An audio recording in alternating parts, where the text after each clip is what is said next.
A youth facility staff member admits to child abuse. A woman accused of identity theft appears in court, and a Utah representative says the proposed legislation would help fund resources. You're watching St. George News at 5. Good afternoon, I'm Monica McLaughlin.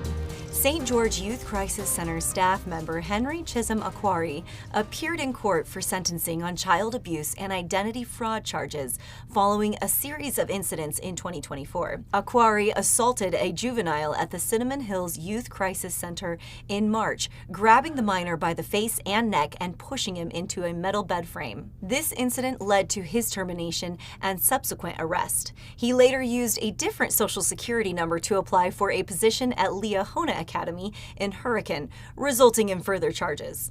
Aquari pleaded guilty to the charges, and under a plea agreement, his cases will be dismissed if he completes anger management, performs 25 hours of community service, and avoids working with children for 18 months. 45-year-old Michelle Brown of Las Vegas appeared in 5th District Court nearly 4 years after being charged with 21 third-degree felonies, including possession of stolen credit cards, forged checks, and personal documents belonging to over 50 individuals. The charges stem from a 2020 traffic stop on I-15, where a search of her vehicle revealed the stolen items. After being released on bail and failing to appear in court, Brown was arrested in Salt Lake City in May 2024. The judge ruled that the case would proceed with 10 felony charges, and a trial review hearing is scheduled for August 13th. Southern Utah County Sheriff's support proposed legislation, the Public Land Search and Registration Act, which would establish a grant program to help fund search and rescue operations on federal land, introduced by Representatives Celeste Malloy, John Curtis, and Ed Case. We'll go to Maury Kessler for the details. Last week, Utah Congresswoman Celeste Malloy introduced a bipartisan bill focused on funding county search and rescue teams that respond to calls on public land. Specifically, the program would help with the cost of responding to search and rescue operations in remote areas, as well as help fund the training of search and rescue personnel and the purchase of the equipment they use. County search and rescue teams, which are overseen by the county sheriff's offices in Utah, are funded primarily through state and county funds as well as local donations. Due to the increase in tourism and visitation places like Washington County have experienced in recent years, search and rescue calls have increased while the budget to cover them, especially in the more rural counties, can be limited and can leave those counties with an added financial burden, according to Malloy's office. As a way to reimburse the county search and rescue teams, Malloy's bill would create a grant program that would cover 75% of search and rescue costs associated with operations on federal lands.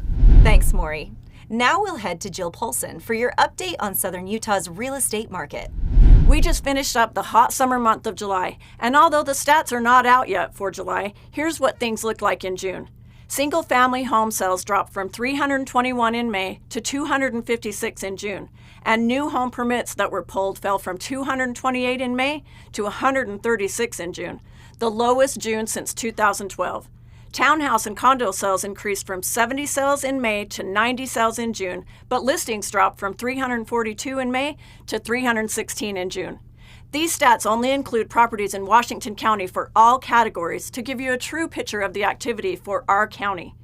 We are all in this together. These challenging times in real estate remind us to trust those real estate agents, lenders, and escrow officers with experience, knowledge, and tenure with one of the most important, if not the most important purchase of your life. Thanks, Jill. The Utah Division of Outdoor Recreation emphasizes safety measures for ATV users due to the rise in outdoor recreation crashes, averaging 14 fatalities per year, urging responsible riding and adherence to laws and regulations to prevent further tragedies. Here's Stephanie DeGraw for more on this. The Utah Division of Outdoor Recreation is emphasizing safety measures when riding off-road vehicles. Brandon Jensen, a law enforcement sergeant in Washington County for the Utah Department of Natural Resources, Division of Outdoor Recreation, had this to say. You're 85% less likely to experience a traumatic brain injury if you're wearing a helmet. So seems like pretty good odds to just put one on. They are required for anyone under the age of 18 years old who are operating a Type 1 ATV, an off-highway motorcycle, and then also on snowmobiles. They are not required in side-by-sides, the Type 2 ATVs, but we do really encourage everyone to wear them. Like I said, that 85% is really good betting odds. Jensen said there are an average of 14 related fatalities each year. These include ATVs, four-wheelers, three-wheelers, dirt bikes, motorcycles, trail bikes, and snowmobiles. Thanks, Stephanie.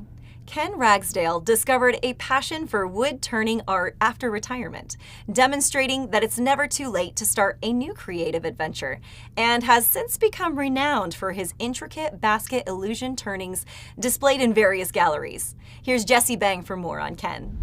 Ken Ragsdale is the owner and creator behind R Bar Wood Art, where he creates a variety of wood-turned art. He's renowned for his award-winning basket illusion work. Ragsdale spent his career days in the computer tech world before purchasing 2 sporting goods stores.